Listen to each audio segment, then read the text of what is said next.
మీరు ఎవ్వరి మాట కూడా అస్సలు వినాల్సిన అవసరం లేదు. ఈ ఒక్క వీడియో జాగ్రత్తగా వినండి చాలు. మీ ఆలోచనే మారిపోతుంది. అసలు ఈ ప్రపంచంలో ఉన్న ప్రతి ఒక్కరికి అభిప్రాయాలు ఉంటాయి. ఎవరు ఏం చేసినా సరే, ఏది సాధించినా సరే, నువ్వు చేసే దానిపైనే గమనించేది మాత్రం సమాజం యొక్క మాటలే. నువ్వు ఎదగలేకపోతే వాడు పనికిరాడు అంటారు. ఇక ఎదిగితే వాడికి అదృష్టం కలిసి వచ్చింది అని కాస్త తక్కువ చేసి మాట్లాడతారు. ఇదే మనిషి జీవితంలో ఒక అమోఘమైన సత్యం. మనకు నిజంగా అవసరం ఉన్నది ఒకే ఒక్కటి, మన ఆత్మవిశ్వాసం. ఎందుకంటే ఈ జీవితం అనేది నీది, ఈ ప్రయాణం కూడా నీది.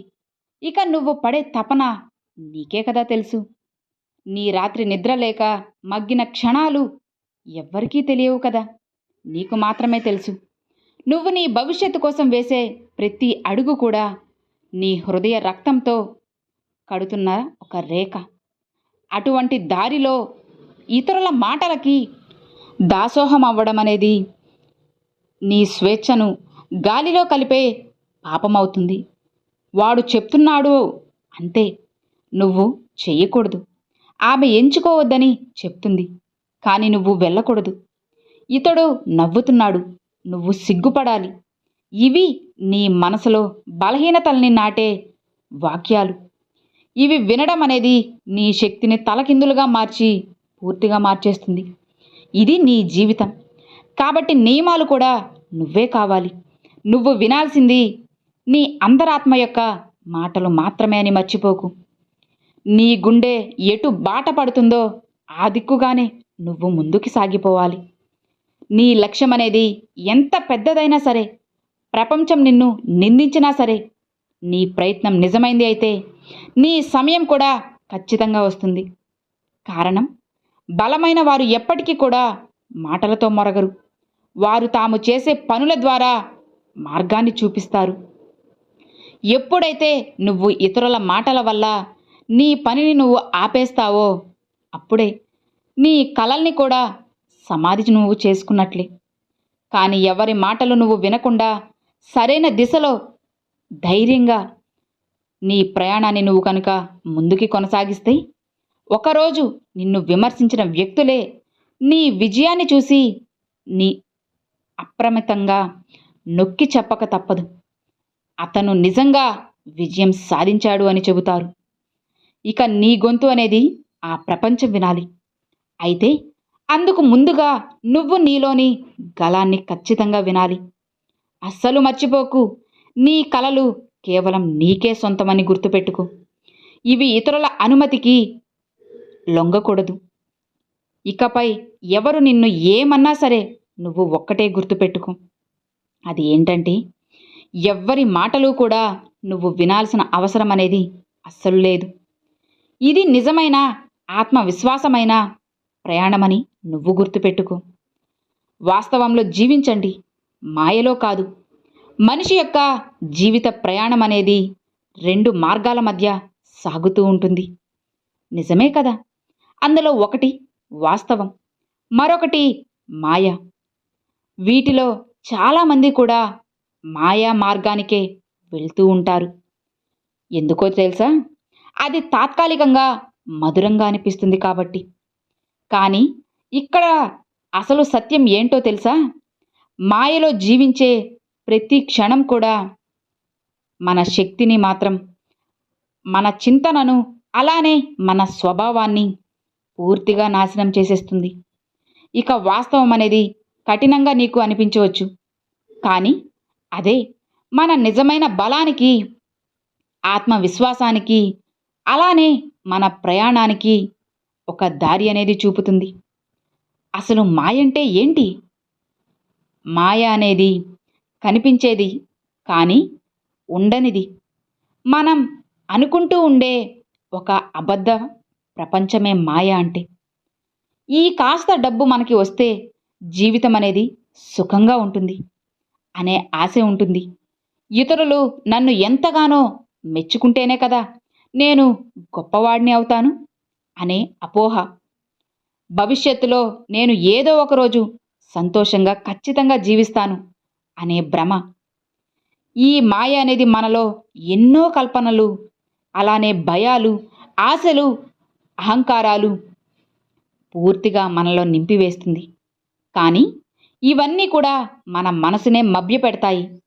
మనం ఎప్పుడూ ఏదో వస్తుందన్న ఆశలో జీవిస్తూ నేటిని విస్మరిస్తాం. ఇదే మాయంటే. ఇక వాస్తవం అంటే ఏంటో తెలుసా? అసలు వాస్తవం అంటే ఇప్పుడున్న స్థితి, ఇప్పుడున్న భావన, ఇప్పుడున్న పరిస్థితి. మన జీవితం అనేది నేటిలోనే ఉంది. గతం ఓ గుర్తు మాత్రమే. మరి భవిష్యత్తు అనేది ఓ గుమ్మడి గింజ. కానీ ఈ క్షణం మాత్రమే సత్యమైనది. ఈ క్షణం మాత్రమే మన చేతుల్లో ఉంది. ఇక నువ్వు వాస్తవంలో జీవించడం అంటే మన మానసిక స్థితిని, అలానే మన ప్రవర్తనను, మన భావోద్వేగాలను స్పష్టంగా గమనించడం. ఇక మన తప్పుల్ని అంగీకరించడం, మన బలాలను గుర్తించడం, మన లక్ష్యాల కోసం నిజాయితీగా మనం కృషి చేయడం. ఇక మాయ అనేది మనకు లభించని సంతోషాన్ని చూపిస్తూ ఉంటుంది. అది కలలో మనల్ని నిమగ్నం చేస్తుంది. జాగ్రత్త. మీరు ఇంకాస్త ఆలోచిస్తే, ఇంకాస్త బాగా ఉంటే, ఇంకాస్త అందంగా ఉంటే అని మాయ మీకు చెబుతూ ఉంటుంది. మీరు ఉన్నదాన్ని చిన్నగా చూపిస్తుంది. మీరు చెయ్యగలిగిన దాన్ని తక్కువగా అంచనా వేస్తుంది.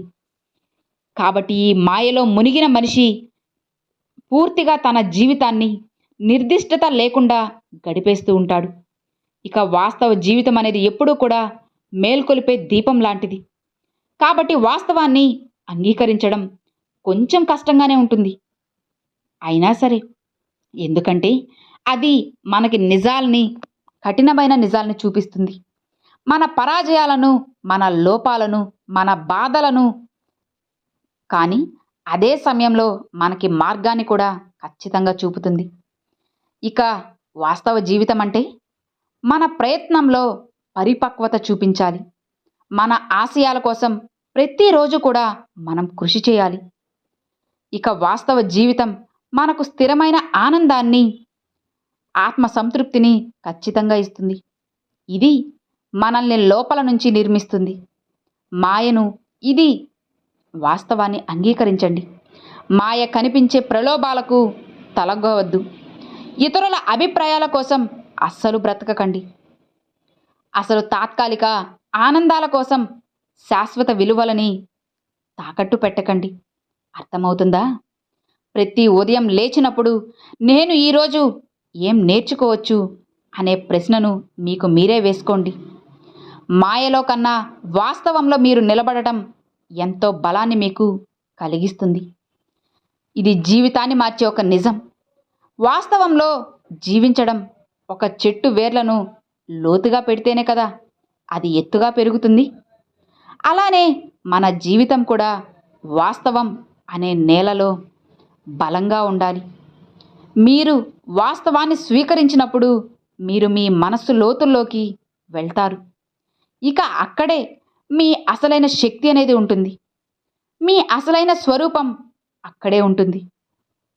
మాయలో మీరు మీ స్వరూపాన్ని కోల్పోతారు. ఇక వాస్తవంలో మీరు మీ స్వరూపాన్ని ఆవిష్కరిస్తారు. వాస్తవంలో జీవించడం అనేది ఒక పరిణామం. అది ఓ విజయం అనేది కాదు, ఓ ప్రయాణం. ప్రతిరోజు కూడా ఓ కొత్త అధ్యాయం. ప్రతి దొర్లిన నిమిషంలో మనం నిజానికి దగ్గర కావచ్చు, లేదా మాయలో మాయమవ్వనవచ్చు. ఇక మీరు ఏదైనా సరే ఈ రెండిలో ఎంచుకోవచ్చు. కానీ గుర్తుపెట్టుకోండి, కేవలం వాస్తవ జీవితం మాత్రమే మీకు శాశ్వతంగా విలువని, విజయాన్ని, విశ్రాంతిని ఖచ్చితంగా అందిస్తుంది. మిగతావన్నీ కూడా కేవలం గాలిగుండ్రాలే అని మర్చిపోకండి. ఈ భూమిపై జన్మించిన ప్రతి మనిషికి కూడా ఒకే జీవితం. ఆ జీవితం తాత్కాలికమే. కానీ దానిలో నిండిన ఆశయాలు, కలలు, లక్ష్యాలు మాత్రం అపారమైనవిగా ఉంటాయి. కానీ మనలో చాలామంది కూడా తాము ఏం చేయాలో, అసలు ఏ దారిలో నడవాలో, ఇతరుల అభిప్రాయాలు వాటి ఆధారంగా నిర్ణయించుకుంటూ ఉంటారు. ఇక జీవితం అనేది సగం కూడా జీవించక ముందే ఓటమికి లోనవుతూ ఉంటారు. నిజమేనా? ఇక ఈ జీవితం నీది. నీ ప్రతి శ్వాస కూడా నీదే. మరి నీ జీవితం ఎలా ఉండాలో నిర్ణయించేది కూడా నువ్వే కావాలి కదా, ఇతరులు కాదు. ఇక ఇతరుల అభిప్రాయాల కోసం నువ్వు బ్రతకడం అంటే నీ మనసుని నువ్వు బంధించుకొని ఎవరో వేసిన సంఖ్యలలో నువ్వు జీవించడమే. నిన్ను నువ్వు బంధించుకోవడమే. ఇక అది జీవితం కాదు. అది ఒక మాయ. అసలు అభిప్రాయం అంటే ఏంటి? ఇక్కడ అభిప్రాయం అనేది వ్యక్తిగత దృష్టికోణం మాత్రమే. అది అస్సలు వాస్తవమే కాదు. ఒకరు చెప్పిన మాటని మనం వాస్తవంగా దాన్ని నమ్ముకుంటే అది కేవలం మన లక్ష్యానికి అడ్డుకట్ట అవుతుంది. ఉదాహరణకి చెప్పనా? ఎవరైనా సరే నువ్వు ఇది చేయలేవు అని అన్నారు అంటే అది నిజం అవుతుందా? కాదు కదా, లేదు కదా.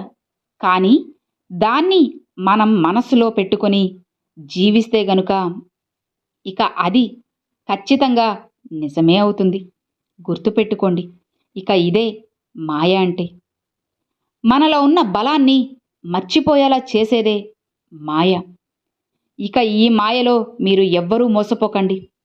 ప్రతి మాయ లోపల ఒక బలమైన ఆందోళన అనేది దాగి ఉంటుంది. ఇక మనం తప్పుదారి పట్టిపోవాలనే కాదు, కేవలం మన లక్ష్యాన్ని మర్చిపోవాలనే కోణంలో మాయ అనేది పనిచేస్తూ ఉంటుంది. ఇక ఇతరులు ఏమనుకుంటున్నారో, వాళ్ళేమనుకుంటున్నారో, వీళ్ళేమనుకుంటున్నారో అన్న భయం. ఆ భయం మన కళ్ళను అర్ధాంతరంగా ఆపివేస్తుంది. కానీ ఆ భయం మనది కాదు. అది కేవలం ఒక మాయ మాత్రమే. మాయ మార్గంలో విమర్శలు వస్తాయి. అలానే అవమానాలు కూడా ఖచ్చితంగా ఎదురవుతాయి. కానీ వాటికి ఓ అర్థం లేదు. ఎందుకో తెలుసా? వాటిని చెప్పేవాళ్ళు నీ ప్రయాణంలో నడవలేరు కదా, నీ బాధల్ని అనుభవించలేరు కదా. ఇక వాళ్ళ అభిప్రాయాలకి అసలు విలువ ఏముంటుంది చెప్పు? ఆలోచించు. నిజమైన స్వేచ్ఛ అంటే మనం మన హృదయాన్ని వినడం, మన సత్యాన్ని మనం నమ్మడం. అది ఇతరుల అంగీకారానికి ఎవరు ఎదురు అనేది పోవడం కాదు. కేవలం మన ఆత్మ గౌరవానికి నిలిచే ధైర్యం. ఒక మనిషి జీవితంలో గొప్పతనం అనేది దానిలో ఉన్న యథార్థంలో అనేది దాగి ఉంటుంది. అంతేకాని నటనలో అస్సలు కానే కాదు. గుర్తుపెట్టుకో, మీ జీవితం అనేది ఎప్పుడూ కూడా మీ ఆదేశంలోనే ఉండాలి. మన హృదయం అనేది ఏమంటుందో తెలుసా? మన హృదయం ఏం చెప్తే అదే చేయాలి. ప్రపంచం అనేది మారిపోతుంది. అభిప్రాయాలు అనేటివి కూడా రోజు మారుతూ ఉంటాయి. కానీ మన లక్ష్యం స్థిరంగా ఉండాలి. మరిన్ని జన్మలు వచ్చినా సరే ఈ జీవితం అనేది ఇక అస్సలు తిరిగిరాదు. మరి ఈ ఒక్క అవకాశం చేతిలో ఉండగానే ఎందుకు మరొకరిని నువ్వు నమ్మి జీవితాన్ని పాడు చేసుకోవాలి చెప్పు? ఆలోచించు, నీకే అర్థమవుతుంది. సూచనలతో కాదు, స్ఫూర్తితో బ్రతకండి. ఇతరులు చెప్పిన మార్గంలో కాదు, మీ హృదయం చూపే మంచి దారిలోనే మీరు నడవండి. విజయం వస్తుంది. ఎందుకంటే ఆ మార్గంలోనే కదా మీరు నిజంగా మీరుగా ఉంటారు. ఇక కేవలం అప్పుడు మాత్రమే మీరు సంతృప్తిగా, సంతోషంగా జీవించగలరు. విజయం అంటే ఇతరుల ప్రశంసలు కాదు. అసలు విజయం అంటే మీరెప్పుడు కలలుగా చూసే జీవితాన్ని మీరు మీ కళ్ళ ముందు నిజం చేసుకోవడం. దానికోసం ఇతరుల మాటలతో ప్రయాణించకండి. ఆ మాటలతో తుఫానుల్లో మీరు కొట్టుకుపోతారు. జాగ్రత్త. జీవితం అనేది ఒక ఉపన్యాసం కాదు, అది ఒక యుద్ధం. ఆ యుద్ధంలో నీకు నీ ధైర్యమే ఒక గొప్ప ఆయుధం అవుతుంది. ఇతరుల అభిప్రాయాల కోసం నువ్వు బ్రతికితే మాత్రం అది ఒక బానిసత్వం. కానీ నీ అభిప్రాయాల కోసం నువ్వు బ్రతికితే మాత్రం అది ఓ రాజసం అవుతుంది. అర్థమవుతుందా? ఆశించడం అనేది ఒక మూర్ఖత్వం. నిజమేనా? ఎదుటి వారిని నుంచి ఆశించడం, ఎవరో వచ్చి నన్ను బ్రతికిస్తారనే నమ్మకం అనేది నువ్వు పెట్టుకోవడం, ఇది నిజంగా మన శక్తిని, అలానే మన ఉనికిని తక్కువ చేసుకోవడమే. జీవితంలో మనం పడే తిట్లు, అలానే బాధలు, నిరాశలు ఇవన్నీ కూడా అసలు బయట నుంచి కాదు, కేవలం మనం కల్పించుకున్న అప్రయోజకరమైన ఆశలే. ఈ బాధలకి మూలం ఎవరో మిమ్మల్ని వచ్చి రక్షిస్తారు, ఆదుకుంటారు, మీరు పతనం అవుతున్నప్పుడు లేపుతారు అని మీరు ఊహించుకుంటూ మనం మన బలాన్ని వదిలిపెడతాం. ఇదే మన మూర్ఖత్వం అంటే. అర్థమవుతుందా? ప్రపంచం మిమ్మల్ని ఎప్పటికీ కూడా చూడదు. ఇక మీరు ఎదగకపోతే ఈ ప్రపంచంలో అందరికీ కూడా తమ జీవితాలే కదా ముఖ్యం. నిజమే కదా? మీరు బాగా ఉన్నా, చెడుగా ఉన్నా వారికి పెద్దగా సంబంధం ఉండదు. ఇక మీరు పడిపోతే కొందరు రెండు మాటలతో జాలి చూపించవచ్చు. కానీ మీరు ఆ స్థితి నుండి బయటపడాలంటే మాత్రం ఖచ్చితంగా మిమ్మల్ని మీరే ఉద్ధరించుకోవాలి. గుర్తుపెట్టుకోండి, నువ్వు ఎప్పుడు కూడా ఒక్కడివే, కానీ అదే నిజమైన స్వేచ్ఛ. నీ ప్రతి ఒక్క ప్రయాణం చివరికి ఒంటరిగానే సాగుతుంది. కొంతకాలం తోడు ఉన్నవారు ఉండవచ్చు, కానీ ప్రతి మలుపులో కూడా, ప్రతి నిశ్శబ్దంలో కూడా, ప్రతి నిర్ణయంలో కూడా మిమ్మల్ని కేవలం మీరు మాత్రమే నిలబెట్టుకోవాలి. నిన్ను కాపాడేది నువ్వు మాత్రమే. నిన్ను ముందుకు నడిపించేది నీలోని దాగి ఉన్న ఆత్మవిశ్వాసం మాత్రమే. అర్థమవుతుందా? ఇది నిజంగా ఒక గొప్ప వరం కదా. నువ్వు నీపై ఆధారపడిన ప్రతిసారి కూడా నువ్వు స్వతంత్రంగానే మారిపోతావు. నీ నీ ప్రయాణానికి నువ్వే మార్గదర్శకుడివి. నీ లక్ష్యానికి నువ్వే గమ్యానివి కూడా. అర్థమవుతుందా? ఇక నీలో నువ్వు దిగి చూసుకున్నప్పుడు నీ అంత శక్తివంతుడు ఈ లోకంలో ఎవ్వరూ ఉండరు అని నీకు అనిపించాలి. అర్థమైందా? ఇక మార్పు అనేది నువ్వు కోరితే అది కేవలం నీతోనే ఆరంభించు. నువ్వు ఎదగాలి అని అనుకుంటే ఎదుటివారి మెప్పు కోసం కాదు, నీ లోతైన లక్ష్యాల కోసం ఎదగాలి. ప్రయాణాన్ని నువ్వు ఖచ్చితంగా మొదలుపెట్టు. ఇక నువ్వు గెలవాలి అంటే ఎవరో చెప్పిన దారిలో నడవడం కాదు, నీ అంతరాత్మతో నడిచే దారిలో నువ్వు స్వేచ్ఛగా నడవాలి. నిన్ను నువ్వు నమ్ముకో, అదే నీకు మొదటి మెట్టు అవుతుంది. ఇతరుల సహాయం కోసం ఎప్పుడు కూడా తాత్కాలికమే. నువ్వు బలంగా నిలబడాలి అంటే మీ శ్రమే మీ ఆయుధం అవ్వాలి. నీ నిర్ణయాలే నీ రక్ష అవ్వాలి. నీ మనోధైర్యమే నీకు నీ మార్గం అవ్వాలి. ప్రపంచం నీకోసం ఎప్పుడూ ఆగదు, కానీ నువ్వు కేవలం నీ ధైర్యంతో, నీ ప్రణాళికలతో, నీ శ్రమతో మిగిలిన ప్రపంచాన్ని నువ్వు ఖచ్చితంగా దాటిపోవచ్చు. ఇక సత్యం అనేది ఒక చేదు ఔషధం, కానీ ఆరోగ్యమే కదా. ఆత్మస్వేచ్ఛ మనందరం జీవితంలో ఏదో ఒక దశలో ఆశల ప్రపంచంలో జీవిస్తూ ఉంటాము. ఇక నిజాల కన్నా నమ్మకాలు మనం నిర్మించుకున్న కలలే కదా. అవే మనకు ఆనందాన్నిస్తాయి. కానీ ఎప్పుడో ఒకప్పుడు ఆ కలల పరదా తొలగిపోతుంది. ఇక అప్పుడే అసలైన సత్యం అనేది మన ముందు నిలుస్తుంది. అది గట్టిగా అస్సలు మాట్లాడదు, కానీ మౌనంగా మదిలో ఒక పెద్ద చప్పుడు అనేది ఖచ్చితంగా చేస్తుంది. గమనించు, అది మనల్ని తట్టుకోలేని బాధలోకి పూర్తిగా నెట్టివేస్తుంది. అది ఎందుకో తెలుసా? అది మన ఊహలతో అస్సలు సంబంధం లేకుండా మనల్ని పఠితమైన నిజాల ప్రపంచంలోకి లాక్కు వెళ్తుంది. ఇక సత్యాన్ని నువ్వు ఎదుర్కోవడం అంటే మనం తట్టుకోలేని భావాజాలంతో యుద్ధం చేయడమే. ఎంతమందిని మనం ప్రేమించామో వారు మనం ప్రేమించినంతగా మనల్ని ప్రేమించలేదు అని తెలుసుకోవడం చాలా బాధాకరం. ఎంత కష్టపడ్డామో అది అస్సలు ఫలితం ఇవ్వలేదు అనే నిజం అనేది మిమ్మల్ని ఎంతగానో బాధిస్తుంది. నిజమే కదా. మనల్ని ఎవరైనా సరే మోసం చేశారన్నా, మన ఆశలు విఫలమయ్యాయన్నా ఆ సత్యం అనేది కేవలం మనలోని ఆశల దండను తెంచివేస్తుంది. ఇక ఆ బాధ నెమ్మదిగా మన ఆత్మని కుదిపేస్తుంది. మన ఆత్మవిశ్వాసాన్ని కుదించడం మొదలు పెడుతుంది. ఇక ఈ దశలోనే చాలామంది కూడా మళ్ళీ అబద్ధాలే మంచివని నమ్మి వెనక్కి వెళ్ళిపోతారు. నిజమే కదా. ఇక అయితే ఎందుకు సత్యమే మనకి స్వేచ్ఛనిస్తుంది? సత్యం అనేది బాధాకరం అయినప్పటికీ కూడా అది మన మీద ఉన్న అబద్ధపు పైకప్పుని తొలగిస్తుంది. నిజాన్ని నువ్వు చూసినప్పుడు మనం వేరే దారి వెతకడానికి శక్తి అనేది ఖచ్చితంగా పొందుతాం. నిజంగా మనల్ని ప్రేమించని వ్యక్తుల దూరం వల్ల మన అంతరాత్మని మనం ఖచ్చితంగా గుర్తించగలం. విజయానికి కావలసిన మార్గం ఇది కాదు అని నువ్వు తెలుసుకుంటే తప్పుడు దారిని నువ్వు వదిలేసి సరైన దిశలో నువ్వు ఖచ్చితంగా నడవగలుగుతావు. ఇక అబద్ధాల మాయలో మనం బందీలమై ఉంటాం.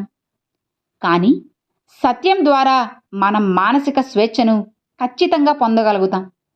సత్యం ఎంత కఠినమైనదైనా దానిలో దాగి ఉంటుంది మన విజయ మార్గం అనేది.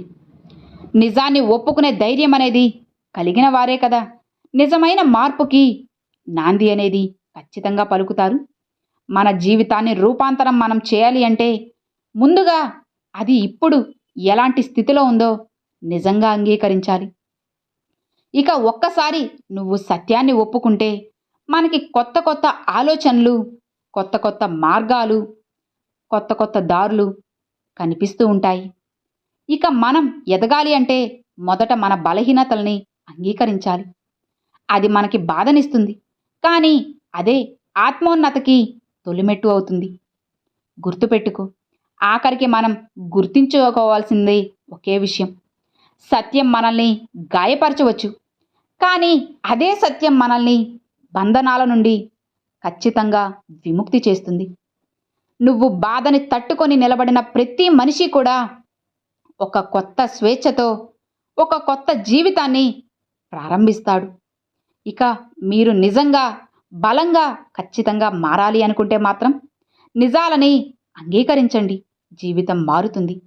మీరు స్వేచ్ఛగా జీవించాలి అంటే మీకు బాధ ఇచ్చే నిజాలను కూడా ఆనందంగా స్వీకరించాలి. ఇది మొదట నమ్మలేని సత్యంగా మీకు అనిపించవచ్చు, కానీ నెమ్మది నెమ్మదిగా మీరే ఖచ్చితంగా గ్రహిస్తారు. సత్యం అనేది మన శత్రువు కాదు, అది మన విమోచనమని మీరు మర్చిపోకండి. అర్థమైంది కదా.